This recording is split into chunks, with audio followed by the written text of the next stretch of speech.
Hello everyone. नमस्कार दोस्तों, true IAS में आप सभी का स्वागत है।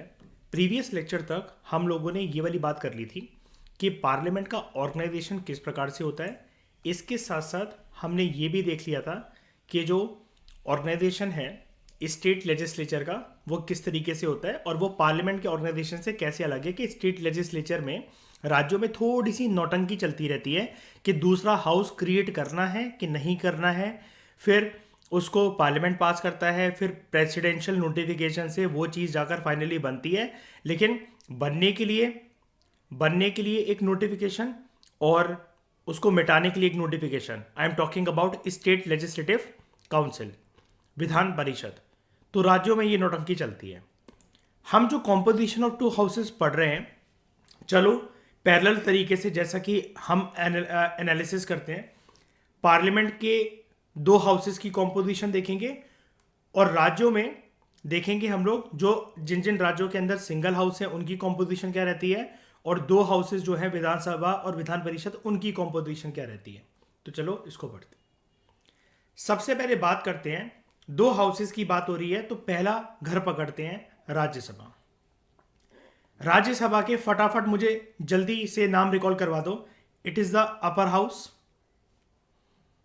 जल्दी बताओ। It is the upper house. और यहां पर जो हाउस ऑफ एल्डर्स या हाउस ऑफ सीनियर्स, ठीक है, परमानेंट हाउस है, सेकंड चेंबर है, और उसके बाद it is a house with which carpet, red carpet. ये सारी बातें ठीक है।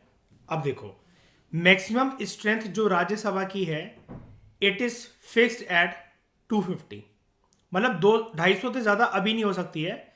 लेकिन अब क्या बात है, नया सेंसस कंडक्ट होगा, पेंडिंग चल रहा है, 2021 में हो जाना चाहिए था, कोविड की वजह से हुआ नहीं था। नया सेंसस कंडक्ट होगा और नई पार्लियामेंट की बिल्डिंग भी बन गई है। बनाने का मकसद ही साफ साफ उसको यही है कि सीटों की किल्लत पड़ती थी, जगह स्पेसिंग कम थी, ठीक है।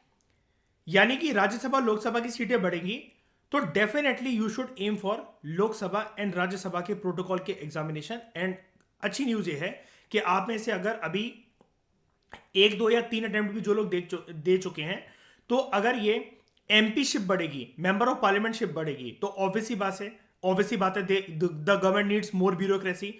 तो आप ये देख सकते हो कि सिर्फ इस सेंसस की प्रक्रिया से होती हुई पार्लियामेंट की नई बिल्डिंग की बनने की वजह से यूपीएससी की सीटें भी आपको आने वाले सालों में बढ़ती हुई दिखेंगी, ठीक है। तो ये अच्छी खबर है। लेकिन अभी के लिए अगर हम बात करें, अगर सिर्फ इस बुक पर, इस टेक्स्ट पर अगर हम स्टिक रहें, इट इज फिक्स्ड एट 250। 250 क्या है, मतलब 250 का कॉम्पोजिशन क्या क्या सारे के सारे जनता के द्वारा चुने हुए प्रतिनिधि होते हैं, क्या होते हैं, इसको हम देखते हैं। इनमें से जो 238 जो रिप्रेजेंटेटिव्स होते हैं, जो 238 सॉरी जो मेंबर्स होते हैं, मेंबर ऑफ पार्लियामेंट जो होते हैं, वो स्टेट्स और यूटीज को रिप्रेजेंट करते हैं। स्टेट्स और यूटीज को रिप्रेजेंट करते हैं। जानने वाला कीवर्ड ये है, लेकिन ये इनडायरेक्टली इलेक्ट होते हैं। जनता इनको डायरेक्ट चुनाव के प्रक्रिया के थ्रू, वोटिंग की प्रक्रिया के थ्रू राज्यसभा में नहीं भेजती है जनता। उसके बाद बचे कितने, 250 माइनस 238, 12 बचे। ये जो 12 हैं, 12 इलेक्शन से नहीं आते डायरेक्टली, तो वैसे भी यहां पर कोई नहीं आता, इनडायरेक्टली भी इलेक्शन से नहीं आते। इलेक्शन जैसा इन 12 मेंबर्स के लिए टर्म यूज होता ही नहीं है। The term which is use is nomination. इनको चुना जाता है, चेरी पिकिंग करी जाती है इनकी, ठीक है। अब ऐसा ही नहीं कि कुछ भी कर लिया जाए, किसी की भी चेरी पिकिंग कर ली जाए। वो हम ग्राउंड्स देखेंगे कि किन ग्राउंड्स पे इनको प्रेसिडेंट नॉमिनेट करते हैं। लेकिन कीवर्ड ये है कि जिन लोगों को पॉलिटी का इतना बेस नहीं पता है, तो कीवर्ड ये है दोस्तों, जो क्वेश्चन बन सकता है एग्जाम में बैठे बैठे, आपको हो सकता है कि फिर वहां पर सोचने को मजबूर करा जाए। इनका नॉमिनेशन प्रेसिडेंट करता है। एग्जामिनेशन प्रेशर में आप ध्यान भी नहीं दोगे अगर वहां पर नॉमिनेशन के लिए वर्ड आ जाए पार्लियामेंट नहीं करता, क्योंकि प्रेशर में एकदम से अगर आ जाएगा ना, और आप इतने सारे क्वेश्चंस आगे पीछे के, यार शुरू के साइंस के क्वेश्चन मुझसे नहीं हो पा रहे, करंट अफेयर के नहीं हो पा रहे, 35 क्वेश्चन तो मेरे ऐसे ही निकल गए, अब पॉलिटी के क्वेश्चन आना शुरू भी होंगे ना जो बहुत ईजी होंगे, तो आपको हो सकता है कि आपके हाथ कप कपाने लग जाएं और आप फिर ये सोचो कि हाँ ठीक तो दे रखी है स्टेटमेंट। अपने ब्रेन को शांत करके चलना, ये गेम सिर्फ साइकोलॉजी का गेम होता है। किसी भी सेट के अंदर शुरू के क्वेश्चंस ऐसे ही बनाए जाते हैं कि स्टूडेंट्स के हाथ कब कपाएं, उसका जो है बीपी ऊपर नीचे हो, बॉडी में O2 CO2 का लेवल पता नहीं कहाँ पहुंचे, उस स्टूडेंट को भी ना पता हो। साइकोलॉजी के साथ जो प्रिपेयर होकर जाता है उसको पता होता है I should play on my grounds, जो मेरे एरियाज हैं मैं उसी को करने आया हूँ, मुझे प्रीलिम्स में से 200 नंबर नहीं चाहिए। ठीक है। 12 are nominated by the president. At present Rajya Sabha की वैसे मैक्सिमम स्ट्रेंथ 250 फिक्स हो रखी है। प्रेजेंट टाइम में अभी 245 मेंबर ही आते हैं राज्यसभा में। मैक्सिमम मतलब 250 से ज़्यादा हो नहीं सकते, प्रेजेंटली 245 है। इनमें से जो 229 है, वो स्टेट्स को रिप्रेजेंट करते हैं, राज्य को रिप्रेजेंट करते हैं। मतलब अगर 250 होते तो 238 रिप्रेजेंट कर रहे होते स्टेट्स और यूटीज को, 12 नॉमिनेटेड होते प्रेसिडेंट के द्वारा, लेकिन अभी 245, तो इस 245 में से हम लोग देखते हैं क्या है। इस 245 में से जो 229 है, अगर हम दो चीजें बोल रखी थी दोस्तों, देखो यहां पर कि स्टेट्स और यूटीज, ठीक है, यहां के रिप्रेजेंटेटिव होते हैं, तो 229 members represent the states and 4 members represents the union territories. तो कितने हो गए 229 प्लस 4, जल्दी बताओ कितना होता है 229 कितना कितना 233 कितना हुआ, यही तो हुआ 233 ही तो हुआ। अब कितना बचा 12, और ये 12 जो है they are nominated by the president. तो 4 members represent the union territories and 12 members are nominated by the president।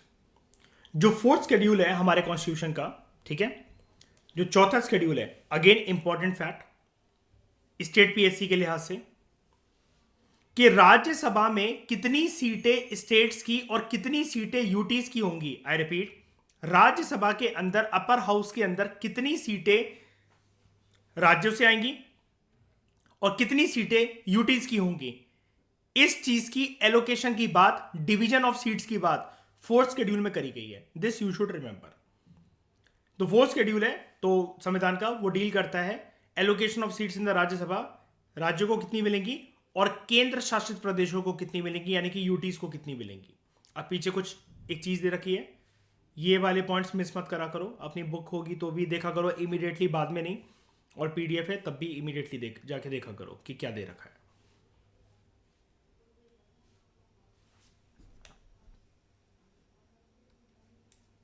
ये कौन से राज्य को कितनी दे रखी है, इस टेबल को जरा एक बारी हम लोग देखते हैं। ठीक है, number of seats in Rajya Sabha, states ये हैं सामने हमारे, and these are UTs. Okay, जानने वाली बात क्या होती है इसमें, आराम से ठंडे दिमाग से सुनना। इसमें जानने वाली बात ये होती है, आप जो राज्यसभा में जिन जिन राज्यों को, सबसे पहले स्टेट्स की कैटेगरी, बिल्कुल ध्यान से सुनना। स्टेट्स की कैटेगरी में सबसे पहले आप ये देखो कि सबसे ज्यादा सीटें किसके पास है, मैक्सिमम सीटें किसके पास है, और मिनिमम सीट अगर 1 ही होगी ऑब्वियसली बात है, तो वो किसके पास है। तो बताओ राज्य में आपको सबसे ज्यादा नंबर किसका दिख रहा है।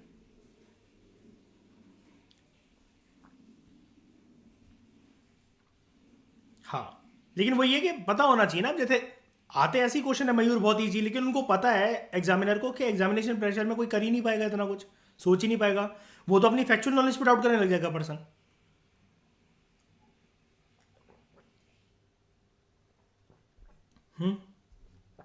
यूपी, ये तो बट ऑब्वियस आंसर था अर्पित, है ना, चाहे लोकसभा चाहिए हो पॉपुलेशन के हिसाब से, मैक्सिमम यूपी की। अगर हम मिनिमम की बात करें, मिनिमम में कुछ कैटेगरीज हमारे सामने कवर हो जाएंगी जनरली। एक तो अरुणाचल प्रदेश, पहले देख लेते हैं फिर मैं बताता हूं आपको। ये याद रखना, ऊपर हम राज्यसभा को देख रहे हैं, लेफ्ट कॉलम जो है ये वाला, ये राज्यसभा का कॉलम है, ठीक है, कंफ्यूज मत होना। दूसरा गोवा, ठीक है, दो हो गए, दूसरा गोवा, फिर मणिपुर, मेघालय, मिजोरम, नागालैंड, सिक्किम, त्रिपुरा, ये हो गई राज्य। इससे क्या बात निकल कर आती है, कितने हो गए, ऊपर दो गए थे, दो, तीन, चार, पांच, छ, सात, आठ,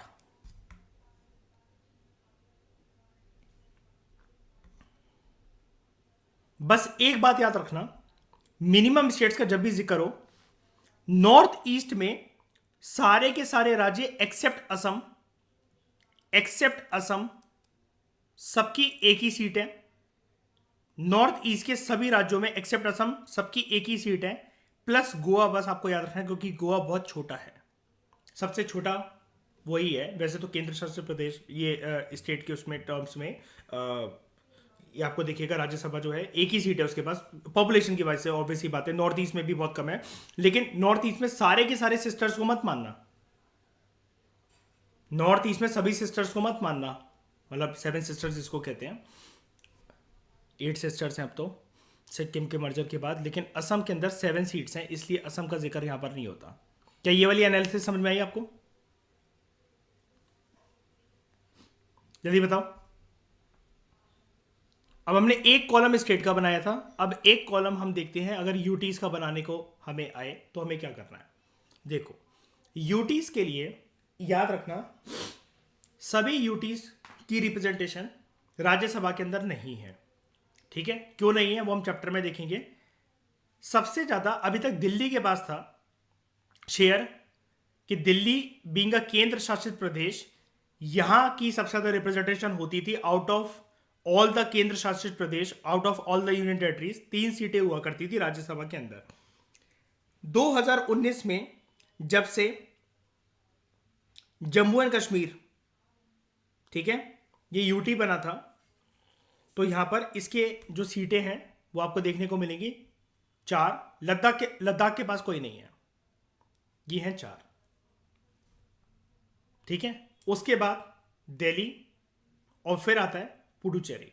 जानने वाली चीज ये है राज्यसभा में किन किन यूटीज की रिप्रेजेंटेशन है, छोटे से छोटा बेसिक क्वेश्चन स्टेट पीएससी में बन जाता है, तो आपको पता होना चाहिए दिल्ली, पुडुचेरी एंड जेएनके कितनी है, सबसे ज्यादा किसके पास है, जेएनके के पास, सबसे कम किसके पास है, पुडुचेरी के पास है। और अब क्या होगा, अगर आपको ये आ जाए कि किसके पास नहीं है, तो बस अगर आपको ये 3 याद है तो कोई भी ऑप्शन हो तो उनके पास नहीं है, समझ गए ना। मतलब हम बड़ी चीज क्यों पढ़े कि मैं इसका नाम रटने क्यों बैठूं, मैं अंडमान निकोबार आइलैंड, चंडीगढ़, दादरा नागर हवेली, लक्षद्वीप और लद्दाख के पास नहीं है, एक भी सीटें नहीं है। मुझे तो ये जानना है ना, मैक्सिमम लोएस्ट जानना है। अगर मैं दिल्ली, पुडुचेरी और जम्मू एंड कश्मीर को एग्जामिनेशन हॉल में याद करके जा सकता हूं, 4, 3, 1, मेरा काम खत्म। इसके अलावा कोई भी ऑप्शन आएगा एलिमिनेट ही होगा वो मेरे पेन से, ठीक है। तो ये टेबल्स को इग्नोर ना करा करो कृपया। आप लोग टेक्स्ट पढ़ जाते हैं, उसके बाद भी उनको समझ में नहीं आता कि हमसे कहां गलती होगी लक्ष्मीकांत पढ़ने में। ये टेबल से ऐसे एनालिसिस जो है होते हैं, एग्जामिनर सोचते हैं बैठकर कि हम स्टूडेंट्स को यहां पर कहां ट्रैप कर सकते हैं, कि बुक है भाई उसकी रिस्पॉन्सिबिलिटी तो बनती है। और आज के ज़माने में ट्रस्ट में ऐसी कोई चीज़ नहीं है, अब जो यूपीएससी का या स्टेट पीएससी के पेपर आ रहे हैं, कि आपको ये मैं बोल दूं कि this is the most important text, ये ज़्यादा इंपॉर्टेंट क्यों, प्रीवियस ईयर क्वेश्चन पेपर के बेसिस पर करते करते सब कोई, हर कोई थोड़ी ना कर सकता है हर कुछ। ट्रेंड बदला भी तो जा सकता है। और मज़े की बात यह है कि यूपीएससी का पहली बात है कोई ट्रेंड है ही नहीं, कहने को लोग कुछ भी कह लें। अगर ऐसा है तो कर लो फिर सारे करंट अफेयर के क्वेश्चन सॉल्व करके दिखा दो।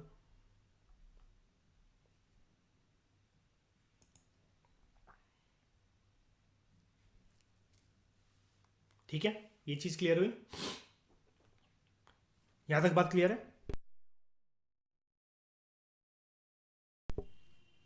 कोई दिक्कत, जल्दी बताओ।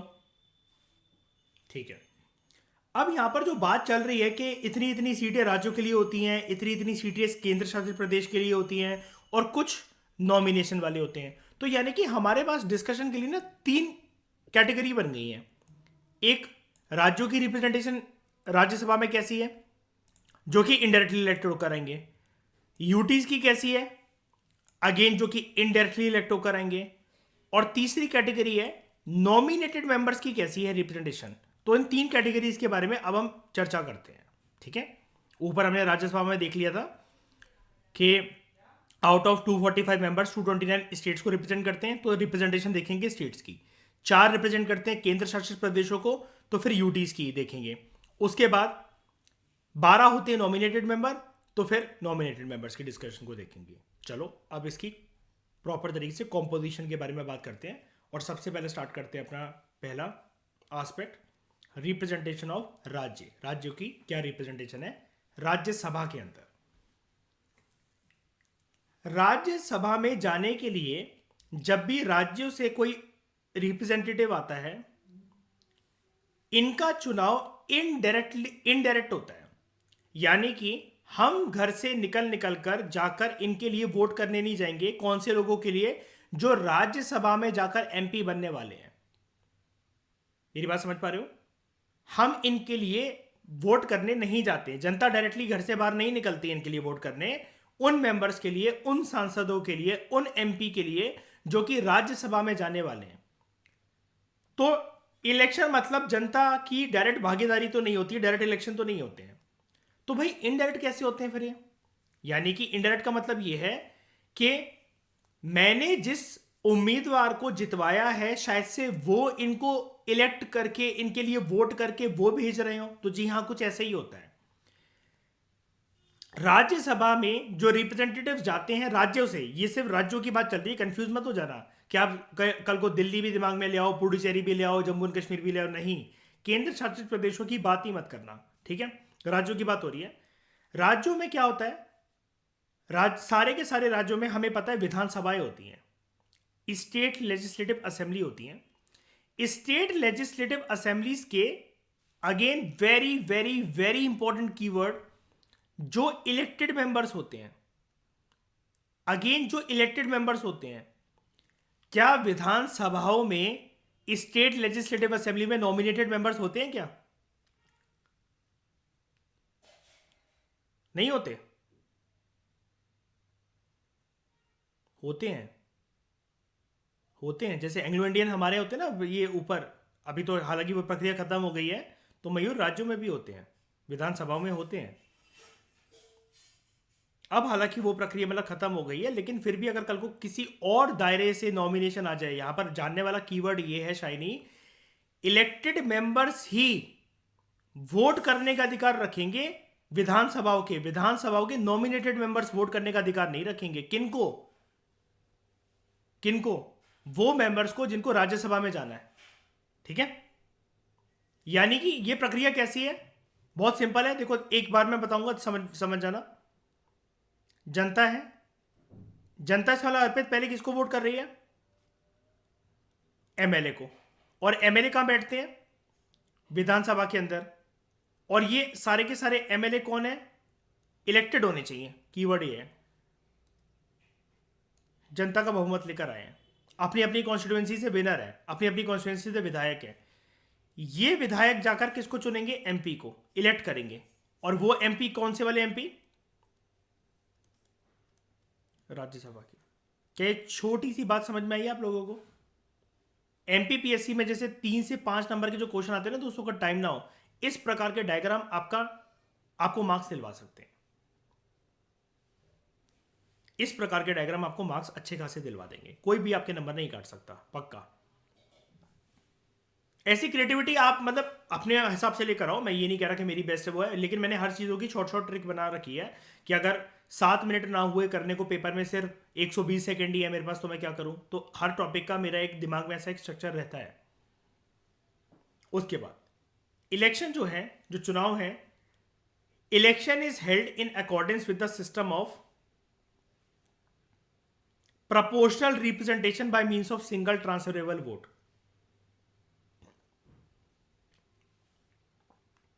Proportional representation by single transferable vote elections के चैप्टर के अंदर, या फिर थोड़े टाइम बाद मैं इस प्रक्रिया को आपको बहुत डिटेल में समझाऊंगा।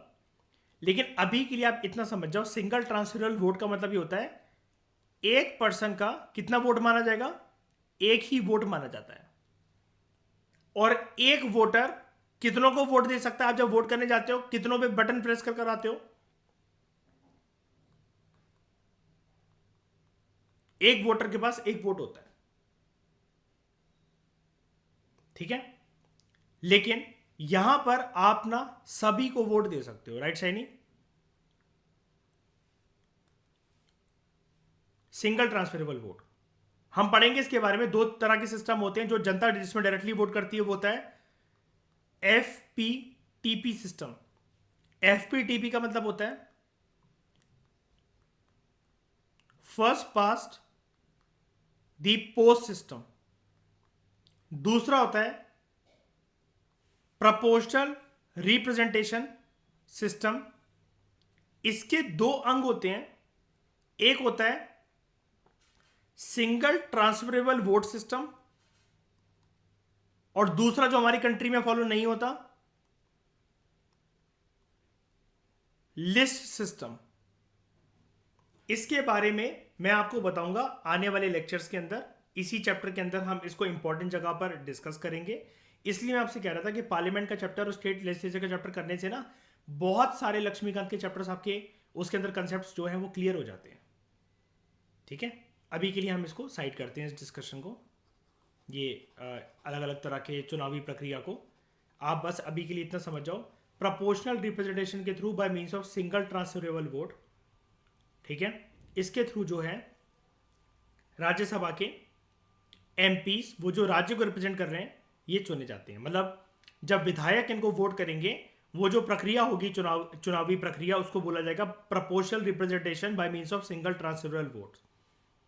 सीट्स जो एलोकेट करी जाती हैं राज्य को राज्यसभा के अंदर, जो राज्य को जो सीट्स एलोकेट करी जाती हैं राज्यसभा के अंदर, वो पॉपुलेशन के बेसिस पर करी जाती हैं। अब जैसा कि मैंने आपको टेबल पहले ही दिखा दी है ना, तो अब जो मैं बोलने जा रहा हूं वो चीज आपको सरदर्दी नहीं देनी चाहिए। क्या? नंबर ऑफ रिप्रेजेंटेटिव जो हैं वो वेरी करते हैं फ्रॉम स्टेट टू स्टेट। यानी कि राज्यसभा के अंदर सभी राज्यों की रिप्रेजेंटेशन बराबरी से नहीं है, हमारे देश में नहीं है। यूएसए में लेकिन क्या है, यूएसए के पास जैसे हमारे पास 28 राज्य है ना, यूएसए के पास 50 राज्य हैं और उसका जो अपर हाउस है सीनेट, वहां पर 100 मेंबर फिक्स हैं। अब 100 ये जो फिक्स हैं कैसे, 245 तो मैक्सिमम 250 तो हमारे भी फिक्स हैं, लेकिन हमारे रिप्रेजेंटेशन देखो कैसे, हमारे रिप्रेजेंटेशन देखो कैसे, यूपी के अंदर 31 मेंबर की बदलती है, ठीक है? और वो बदलते बदलते यूपी से होते होते बदलते बदलते त्रिपुरा के पास सिर्फ एक है, नागालैंड के पास सिर्फ एक है, सिक्किम के पास एक है, गोवा के पास एक है। अब क्या होता है, मैंने आपको वो टेबल से वो एनालिसिस इसलिए करवाई थी, कई सारे जो रट्टेबाज स्टूडेंट होते हैं तो वो मयूर क्या सोचते हैं कि यहां पर दे तो रखा है कि यूपी के 31 मेंबर है और त्रिपुरा के पास 1 है, तो मुझे तो हाईएस्ट और लोएस्ट पता है कि राज्यसभा में रिप्रेजेंटेशन राज्यों की सबसे ज्यादा किसकी और सबसे कम किसकी, ठीक है?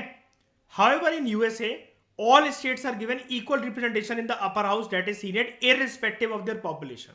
उनकी जनसंख्या से कोई फर्क नहीं पड़ता, राज्य छोटा है बड़ा है, उस राज्य में आबादी जितनी मर्जी है।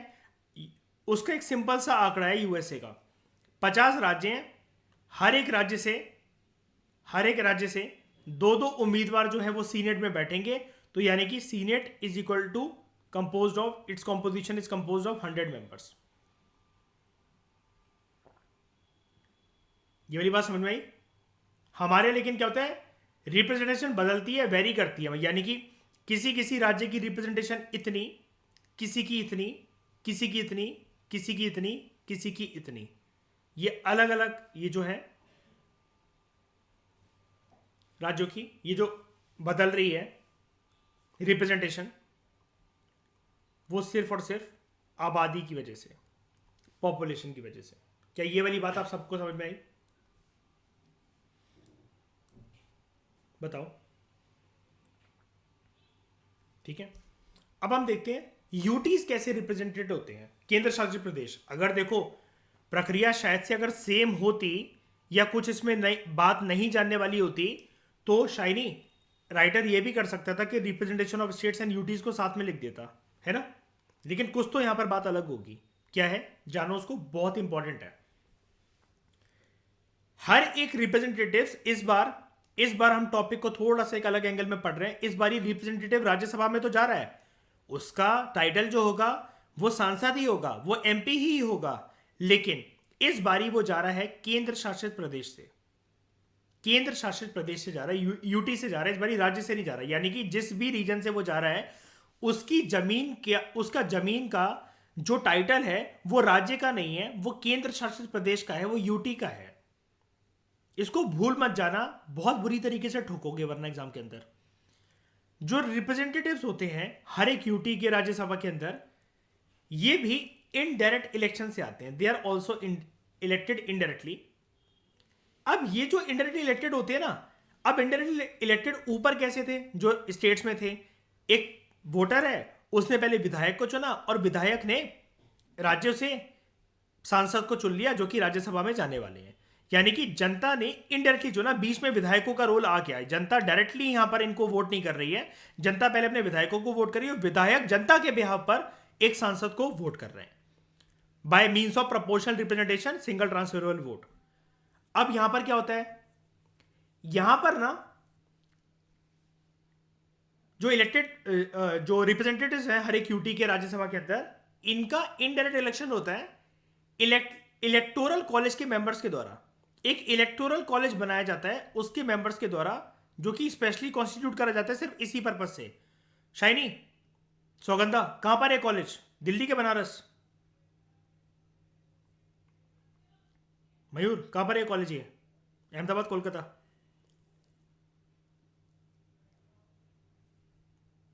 हाँ, ये कंसेप्ट है, ये कंसेप्ट है। स्टूडेंट से जब मैं पूछता हूँ तो पता कहेंगे शायद से सर दिल्ली ही होगा। इलेक्टोरल कॉलेज क्या है सौगंधा? ये कंसेप्ट है। कंसेप्ट मतलब क्या, थोड़े टाइम के लिए, मतलब मान लो कि एक ना कुछ मेंबर्स की एक टीम बना दी जाती है, जैसे मान लो उसके अंदर कुछ कुछ होगा, कोई कोई होगा।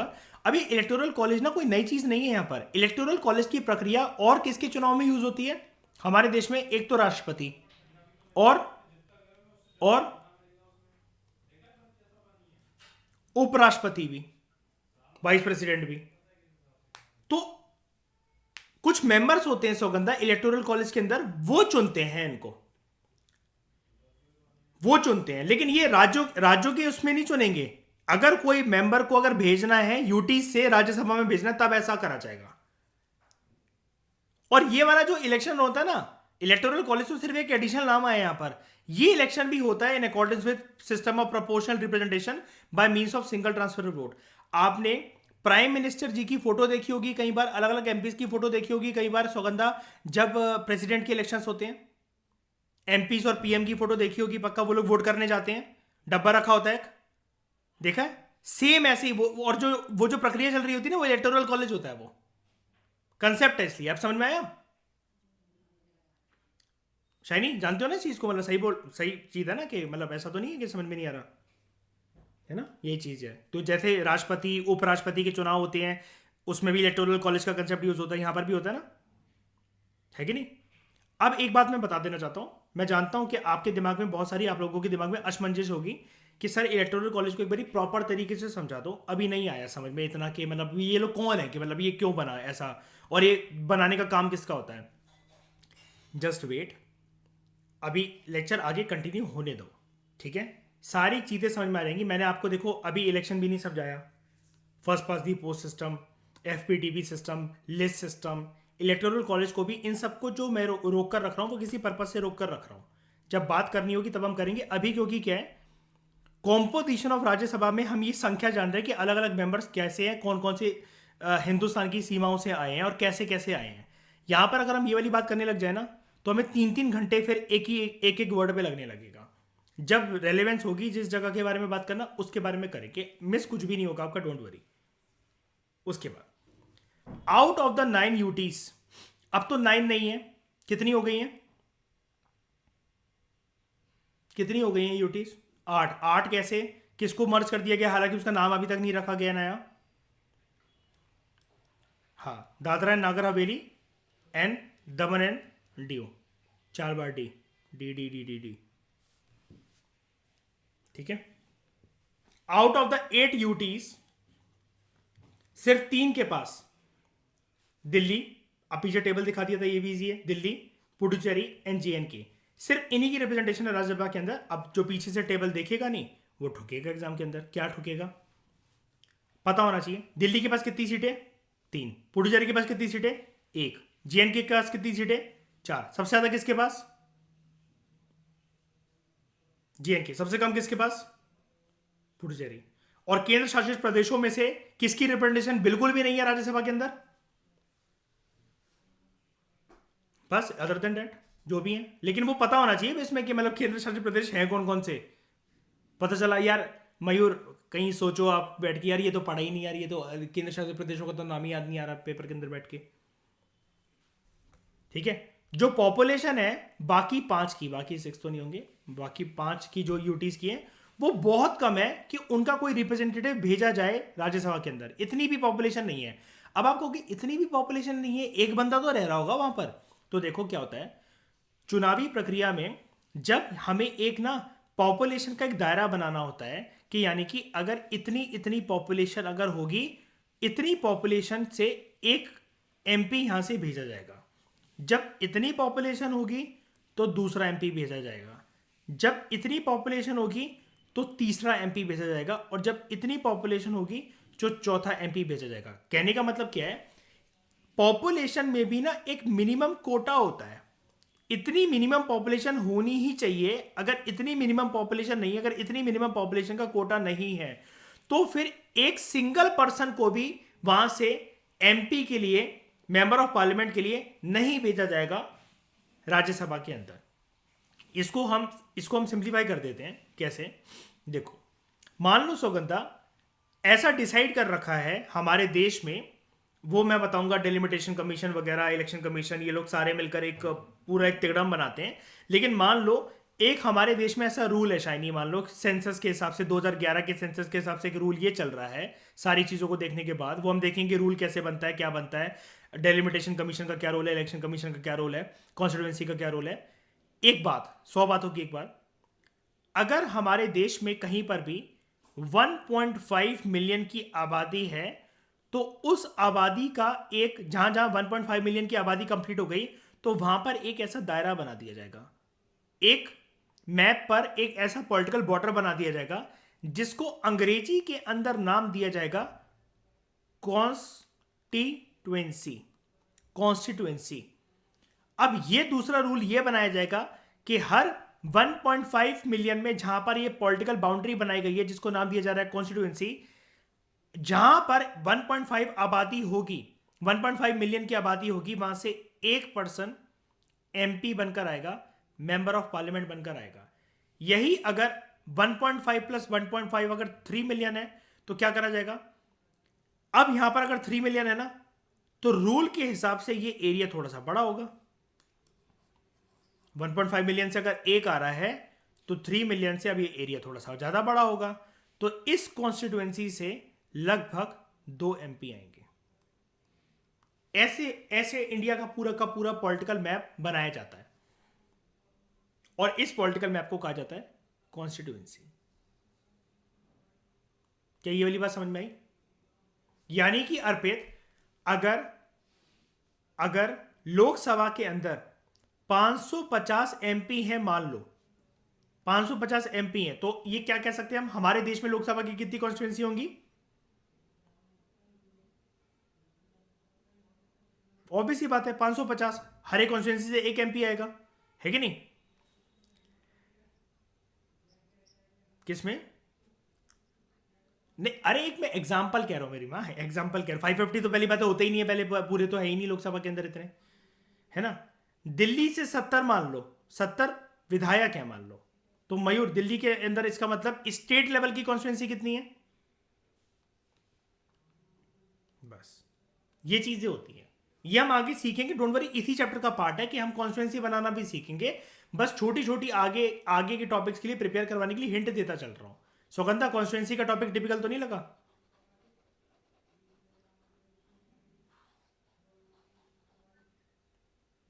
हाँ, 2011 के ही अभी चलता है क्योंकि सेंसस कंडक्ट होना था और नहीं हो पाया, अभी बहुत पेंडिंग चल रहा है। काफी सीटें बढ़ेंगी, वही तो मैंने बोला, इसलिए तो यूपीएससी की सीट और लोकसभा राज्यसभा के प्रोटोकॉल की मैंने शुरू में इस लेक्चर में बात करी। एक बात और याद रखना, ये हालांकि करंट अफेयर बनेगा बाद में, मैं बता पहले दे रहा हूं, 2021 का सेंसस, अब मुझे नहीं पता वो लोग 21 का नाम ही रखेंगे या फिर क्या नाम रखेंगे, मान लो 2023 का सेंसस जो होगा, इसके बारे में एक यूनिक बात यह है, this will be the first digital census of India. ये करंट अफेयर बनेगा बाद में, बता मैं पहले रहा हूं, ठीक है। This will be the first digital census of India. इन सबको सैमसंग के, लेनोवो के टैबलेट्स देना और लैपटॉप्स देना और गुड क्वालिटी के फोन देना, ये सब स्टार्ट कर दिए सरकार ने, ठीक है। और ट्रेनिंग चल रही है ऑफिसर्स की, हालांकि 2020-19 में भी ट्रेनिंग चल रही थी, वो बस प्रक्रिया पूरी नहीं हो पाई। अब थोड़ा सा तिगड़ा और लगा के और थोड़ा सा ब्रॉड करके नई पार्लियामेंट की बिल्डिंग वगैरह बनने के बाद, सारी प्रक्रियाओं को देखने के बाद, जो भी सरकार के मन के अंदर चल रहा हो, जिस भी आयोग से बात हो रही हो, जो भी उनका है नीति आयोग वगैरह, कुछ भी वो सोच रहे हो हमें नहीं पता, लेकिन this will be the first digital census of India. पहले जनगणना करने के लिए रजिस्टर पेन पेपर लेकर आते थे, इस और हमेशा ऐसा ही होता था, 2011 में भी ऐसे ही हुआ। इस बारी ये प्रक्रिया चेंज हो जाएगी जब भी सेंसस होगा, याद रखना। करंट अफेयर बनेगा बाद में, बता दिया मैंने पहले। हम लोग क्योंकि जो इलेक्टेड लेजिस्लेटिव असेंबली है, तो आप ये कंफ्यूज क्यों कर रहे हो इस टॉपिक को? हम तो यहाँ पार्लियामेंट के बारे में इसमें पढ़ रहे हैं, आप राज्यों पे क्यों जा रहे हो? हमें पार्लियामेंट में भेजना है यहाँ से उनको। इलेक्टेड असेंबलीज जो है वो तो स्टेट की है ना, कंफ्यूज क्यों हो रहे हो? स्टेट लेजिस्लेटिव असेंबली है ना वो तो। अरे भाई एक बात बताओ, हमारे देश में कॉन्स्टिट्यूएंसी ना दो लेवल पे बनती है कि स्टेट लेवल पे बनती है। जो कॉन्स्टिट्यूएंसी जो बनती हैं वो दो लेवल पे बनती हैं, एक बनती है राज्यों के लेवल पे। जब राज्यों के लेवल पे बनती है तो वहां से एमएलए आते हैं। जब सेंट्रल लेवल पे पूरे देश की, जब इंडिया का नक्शा जब बनता है, इंडिया का नक्शा पूरा प्रॉपर, तो वहां से बनते हैं एमपी। तो आप एक बात बताओ, अगर आप कह रहे हो कि हर एक राज्य के अंदर ये कॉन्स्टिट्यूंसी की जरूरत क्या थी, तो क्या एमपी को क्या मार्स से लेकर आएंगे? जुपिटर सैटर्न से लेकर आएंगे उनको? वो होंगे तो इंडिया से ही ना। तो क्या होता है, जो राज्य का जो नक्शा होता है, राज्य का जो नक्शा होता है, वो जब स्टेट लेजिस्लेटिव असेंबली के इलेक्शंस होते हैं उसके लिए वो अलग होता है। लेकिन जब ये जो भारत का नक्शा होता है, जब ये भारत का नक्शा होता है, तो इसका कॉन्स्टिट्यूएंसी का दायरा अलग होता है, क्योंकि यहां पर हमें लोकसभा में भेजने हैं लगभग 550 और अलग अलग राज्यों में अलग अलग हैं। जैसे दिल्ली है तो ये 70, लेकिन यहां से बनेंगे, अगर ये 70 वाले हैं तो ये एमएलए बनेंगे, और ये 550 जो पूरे भारत से बनकर आएंगे वो एमपी बनेंगे। अब क्या दिक्कत है बस में?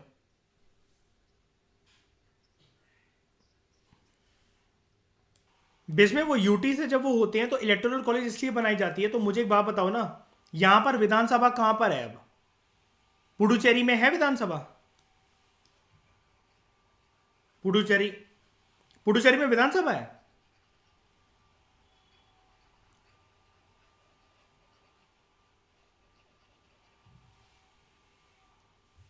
नहीं, मैं पूरे ओवरऑल पुडुचेरी, दिल्ली और ये सारी की सारी यूटीज के बारे में पूछ रहा हूं कि यहां पर विधानसभाएं हैं सारे। अच्छा, चंडीगढ़ में विधानसभा है शैनी? इधर है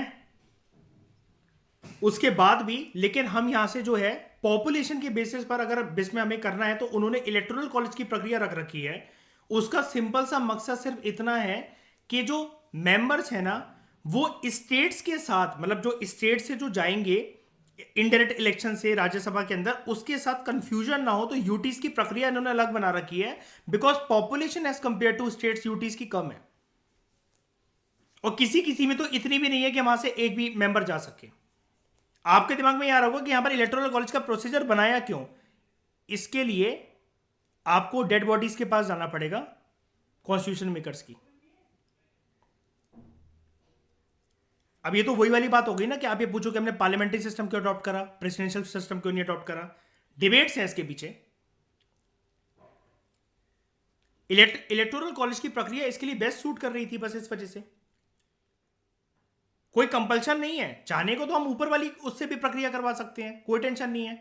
मतलब आपका डाउट बिल्कुल ठीक है कि चाहने को हम यहां पर इलेक्टोरल कॉलेज ना रखकर, जैसे राज्यों के मेंबर्स को भेज रहे हैं हम लोग पार्लियामेंट के अंदर, वैसे यहां पर भी भेज सकते थे।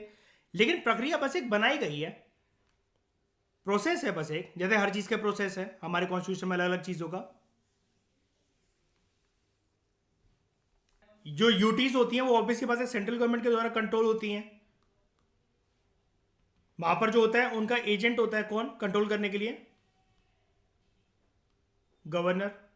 और यूटीज में जो होता है उसको बोलते हैं एलजी, लेफ्टिनेंट गवर्नर, जिसको एडमिनिस्ट्रेटर भी बोला जाता है कहीं कहीं उसमें, है ना। जैसे दिल्ली में एलजी बोला जाता है, अंडोमान निकोबार में एडमिनिस्ट्रेटर बोला जाता है। मतलब इसमें ये पूछ रहा था कि जैसे राज्यों में जो एमपीज हैं, जैसे जनता ने एमपी को वोट, एमएलए को वोट करा, सॉरी एमएलए, जनता ने एमएलए को वोट करा और एमएलए ने एमपी चुन लिया यहाँ से।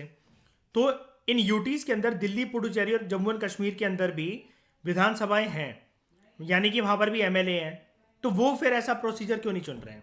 क्योंकि एक तो बिजनेस का सबसे बड़ा रीजन ये है कि सारी की सारी यूटीज के अंदर अभी भी विधानसभाएं नहीं है। बात ये भी है, इस पर्पज से भी रखा गया था। सबकी पॉपुलेशन इतनी नहीं है कि वहां से एक भी मेंबर जा सके, तो उन्होंने एक स्पेशल प्रोसीजर बस चुन लिया इलेक्टोरल कॉलेज का नाम देकर। सेंटर की दखल अंदाजी तो होती है। दखल अंदाजी क्या मतलब, रियल देखो जो कमांड जिसकी होती है यूटीज की, वो सेंट्रल गवर्नमेंट के हाथ में ही होती है। ठीक है, इसमें मतलब इतना मत सोचना कि ऐसा पॉलिटी में जाओ वर्ड टू वर्ड एनालिसिस, लेकिन वर्ड टू वर्ड एनालिसिस मैंने वर्ड टू वर्ड एनालिसिस बोला है, इसमें लेटर टू लेटर एनालिसिस नहीं बोला मैंने। ठीक है, कि सर प्रेसिडेंट को सर प्रेसिडेंट ही क्यों बोलते हैं, इसको पी से ही इसकी स्पेलिंग क्यों है, ऐसे भी नहीं करना यूपीएससी। ठीक है,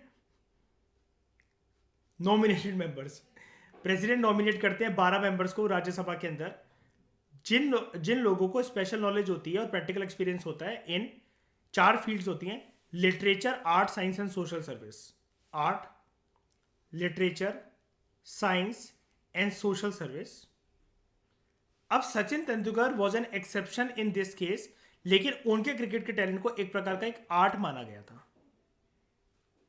सचिन तेंदुलकर इस चीज में जब आए थे तो काफी बवाल उठा था नॉमिनेट होकर। ठीक है, लेकिन यहां पर उनके टैलेंट को आर्ट का नाम दिया गया था। ठीक है, that it is a art, he was a master blaster. The rational behind this principle of nomination ये है कि हमारे देश में जो बहुत ज्यादा जो काबिल लोग हैं, गिनती के गिने चुने, मतलब पार्लियामेंट को मयूर ऐसा समझ में आता है कि 12 ही लोग हो सकते हैं राज्यसभा के अंदर काबिल। ठीक है, एमिनेंट पर्सन्स के उनको एक प्लेस दी जाए राज्यसभा के अंदर और बस उनको चुनावी प्रक्रिया से होकर ना गुजरना पड़े। लेकिन अमेरिकन सीनेट के अंदर, अमेरिका के अपर हाउस के अंदर इस प्रकार का कोई भी नॉमिनेटेड मेंबर नहीं होता है। राज्यसभा के अंदर होते हैं 12। ठीक है, ये सारी की सारी चीजें आपको नहीं देखने को मिलेंगी अगर आप अभी से अपना बेस प्रिपेयर कर लो ना। नए पार्लियामेंट का जो भी प्रोसीजर होगा, जो भी चीजें आएंगी, आपको वर्ड टू वर्ड एक एक चीज जो है बस थोड़ा बहुत ऊपर नीचे आपको सब कुछ नया देखने को मिलेगा। ऊपर ही मिलेगा, नीचे तो कुछ नहीं मिलेगा। नंबर बढ़ते ही देखेंगे आपको ये सारे के सारे। और हो सकता है कि पता नहीं प्रोसीजर को करने को कुछ भी कर दे कि करंट सरकार पे ये भी है कि नॉमिनेटेड मेंबर जैसे राज्य लोकसभा में खत्म कर दिए हैं, हो सकता है राज्यसभा में भी खत्म हो जाए या बढ़ जाए, कुछ भी हो सकता है, उसमें तो कोई कुछ नहीं बता सकता। हाँ बिल्कुल। और इसमें एक चीज़ और कि अगर होने को ये भी हो सकता है कि अगर जब नई प्रक्रिया आए ना, तो जो रिप्रेजेंटेशन है यूटीज की, उसमें से इलेक्टोरल कॉलेज का प्रोसीजर भी हट जाए, ये भी हो सकता है कि वो लोग यहाँ पर भी कुछ नॉमिनेशन, या फिर अगर यहाँ पर जो स्टेट असेंबलीज हैं, जेएनके के पास है विधानसभा, है जेएनके के पास है, पुडुचेरी के पास है, दिल्ली के पास है। ठीक है, तो यहाँ पर इलेक्टोरल कॉलेज जो है वो एक स्पेशल पर्पस है, स्पेशल पर्पस से क्रिएट करा जाता है। इसी पर्पस से क्रिएट करा जाता है कि यहाँ पर जैसे लिखा भी हुआ है, specially constituted for this purpose only, कि यहाँ पर हमें जो है मेंबर्स जो है वो भेजने हैं केंद्र शासित प्रदेशों से, कहाँ पर भेजने हैं, पार्लियामेंट के अंदर भेजने हैं। ठीक है, इलेक्शन हालांकि सेम है इसके, proportional representation by means of single transferable vote, लेकिन फिर भी बहुत सारी इसके रिगार्डिंग कंट्रोवर्सीज भी चली थी। और वो भी था कंट्रोवर्सीज इन द सेंस जब डिस्कशन इस चीज़ की हो रही थी, इस मुद्दे की, कि यूटीज़ को तो वैसे भी कंट्रोल करा जाता है सेंट्रल गवर्नमेंट के द्वारा, सेंटर के द्वारा। ठीक है, लेकिन यहाँ पर बात हो रही थी कि हमें एमपी भेजने हैं राज्यसभा के अंदर। तो हो सकता है नया पार्लियामेंट जब ये बन जाए, पूरी उसकी प्रक्रिया हो, तो यहाँ से ये सब प्रोसीजर चेंज हो जाए, बिल्कुल हो सकता है। लेकिन अभी के लिए आपको इतना याद रखना है, क्योंकि अभी जब आप पेपर देने वाले हो 2023 के अंदर, 24 के अंदर। तो आपको ये याद रखना है, अगर कुछ भी हुआ तो वो तो आपकी ड्यूटी है ही, फिर आपको ऊपर नीचे करना ही है। इसलिए बस सिर्फ इस वजह से लक्ष्मीकांत का 7th एडिशन पेंडिंग चल रहा है, सिर्फ इस वजह से। जब ये पूरा प्रोसीजर सामने आ जाएगा, पार्लियामेंट का चैप्टर एक एक्सपेंडेड फॉर्म के अंदर लक्ष्मीकांत के 7th एडिशन में, और भी चीज़ें इधर उधर आपको देखने को मिलेंगी और नए नए चैप्टर्स भी देखने को मिलेंगे। तो इस डिस्कशन में दोस्तों फिलहाल इतना ही। Thank you very much for discussion.